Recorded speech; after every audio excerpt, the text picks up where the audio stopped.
FOMC minutes from January revealed that a few participants are discussing the possibility of raising the federal funds rate. Here to talk about it to me today is Maury Harris. He is the Chief U.S. Economist at UBS Securities. Maury, thanks so much for being with us.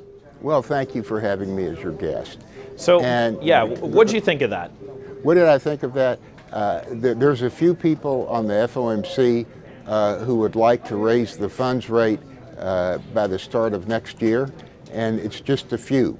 From everything in the minutes, it seems like most of them are in no hurry at all to raise the funds rate.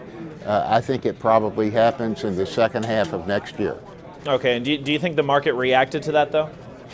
I think the market was reacting more to an initial headline that they would continue the tapering at the same rate, or they probably would continue the tapering.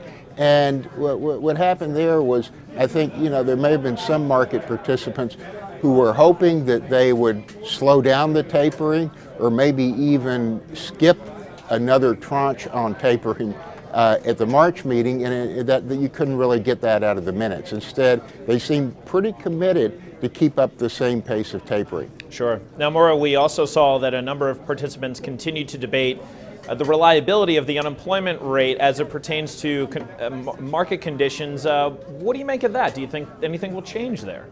Well, I think that as unemployment's come down more than they expected, and as you get closer to that 6.5% threshold, they've been running away from that because they don't want the markets to think that they're anywhere close to raising the funds rate, so they have to pick some other labor market indicators to talk about.